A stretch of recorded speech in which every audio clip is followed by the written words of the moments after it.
ধারাবাহিকের শুরুতেই আমরা দেখি কবিরকে কোর্টে নিয়ে যাচ্ছে। সে তটিনীকে অনুরোধ করে, একটা বার আমাকে সুযোগ দাও, আমি নিজেকে পরিবর্তন করে ফেলবো। কিন্তু তটিনী কোনো উত্তর না দিয়ে চুপচাপ দাঁড়িয়ে থাকে। এরপর স্পেশাল ব্রাঞ্চের লোকেরা তাকে নিয়ে চলে যায়। অন্যদিকে জিৎ মুখার্জি কর্ণ চ্যাটার্জিকে জিজ্ঞেস করে তিনি ভেতরে যাবেন কিনা, কিন্তু কর্ণ চ্যাটার্জি বলেন যে তিনি ভেতরে যাবেন না।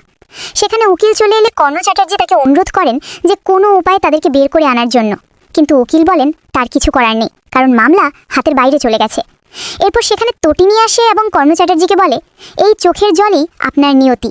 কর্ণ চ্যাটার্জি বলেন, মুখ সামলে কথা বলবে, এটা কর্ণ চ্যাটার্জির চোখের জল নয়, এটা একজন বাবার চোখের জল। এরপর জিৎ মুখার্জি তটিনীকে ভেতরে যেতে বলেন। অন্যদিকে লাড্ডু স্কুল থেকে ফিরে আসে, শিবপ্রসাদ তাকে নিয়ে ভেতরে চলে যান। বেশ কিছুক্ষণ পর আরাধ্যা কাঁদতে কাঁদতে বাইরে বের হয়ে আসে এবং জিৎ মুখার্জিকে বলে, কবিরের জেল হয়ে গেছে। এই কথা শুনে তো কর্ণ চ্যাটার্জি কেঁদে ফেলেন। পরের দৃশ্যে মুখার্জি বাড়িতে দেখানো হয়, সেখানে সত্যজিৎ মুখার্জি নন্দিনীকে এই মামলায় যুক্ত থাকার জন্য বকাঝকা করছিলেন। তিনি বলেন, তুমি এখন খুশি হয়েছো তো আরাধ্যাকে কষ্ট দিয়ে? তোমার আর তোমার বোনের জন্যই আজকে আমাদের এই পরিবার ক্রিমিনাল হলো। প্রত্যেকটা নিউজ পোর্টালে এই খবর প্রকাশিত হয়েছে, তোমরা দুই বোন মিলে এই পরিবারের মান সম্মান শেষ করলে।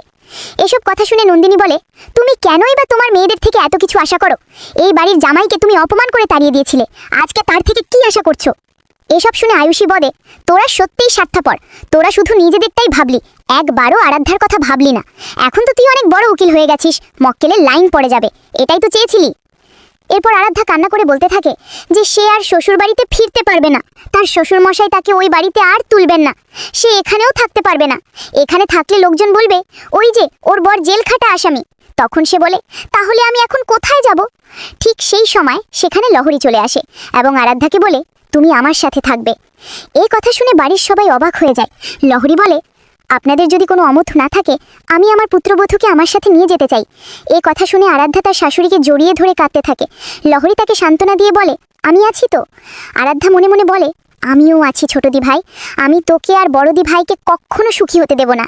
পরের দৃশ্যে আমাদের গাঙ্গুলি বাড়িতে দেখানো হয়, সেখানে বাচ্চারা ঘুড়ি উড়ানোর জন্য বের হতেই যাচ্ছিল, কিন্তু তটিনী তাদের আটকে দেন এবং খেয়ে যেতে বলেন।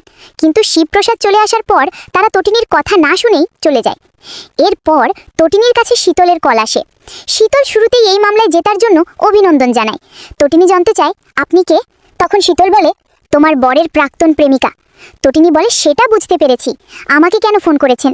শীতল বলে, তুমি নিশ্চিন্ত থেকো না যে তুমি এই মামলায় জিতে গেছো বলে বিপদমুক্ত হয়েছো। তোমাদের কখনো আমি সুখে থাকতে দেব না। আমি শিবপ্রসাদকে ভালোবাসি, কিন্তু তোমার জন্য তাকে আমি পাইনি, তার জন্য আমি অন্ধকার জগতে ডুবে গেছি। এখানে রয়েছে শুধু খুন, গুলি, খারাপ কাজ, এই সব কিছুর জন্য দায়ী শিবপ্রসাদ। আমি কিছুতেই তোমাদের ভালো থাকতে দেব না। শেষ দৃশ্যে শীতল বলে, একদিকে রয়েছি আমি এসপিজি পরশুরাম, আর অন্যদিকে তুমি, লাড্ডু আর পিকু।